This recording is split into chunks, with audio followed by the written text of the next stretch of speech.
قال تعالى: يا بني آدم خذوا زينتكم عند كل مسجد، أي عند كل صلاة. مسجد النبوی میں عبادت کرنے کے آداب: سب سے پہلے بہتر طریقے سے وضو کریں.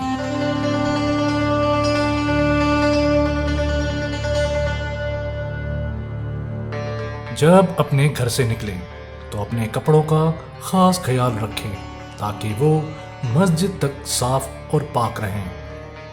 بہتر خوشبو لگانا سنت ہے.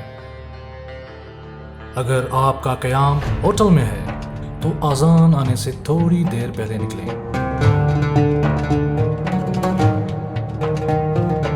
جب آپ مسجد حرم میں داخل ہوں تو یہ ضرور یاد رکھیں کہ آپ کس دروازے سے داخل ہو رہے ہیں اور اس دروازے کا نمبر ضرور یاد رکھیں تاکہ واپسی میں آپ کو کوئی تکلیف نہ ہو. عورتوں کے لیے نماز کی مخصوص جگہ الگ سے رکھی گئی ہے. مسجد میں داخل ہونے سے پہلے جہاں اپنے جوتے رکھیں اس کا نمبر بھی یاد کر لیں.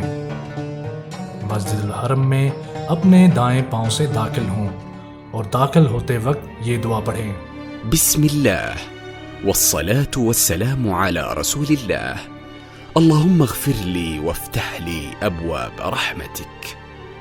پھر جہاں خالی جگہ ملے وہاں بیٹھنا پسند کریں یا نماز کے مطابق سنت ادا کریں. اور جب نماز کے لیے سب کھڑے ہو جائیں تو ایک صف میں جا کر نماز ادا کریں. وقال صلى الله عليه وسلم: من توضأ للصلاة فأسبغ الوضوء ثم مشى إلى المكتوبة فصلاها مع الناس أو مع الجماعة أو في المسجد غفر الله له ذنوبه. یہ ہے مسجد النبوی کے آداب. اگر آپ کو مدینہ کی تاریخ جاننی ہے دوسرے ویڈیوز کی لنک ڈسکرپشن میں موجود ہے.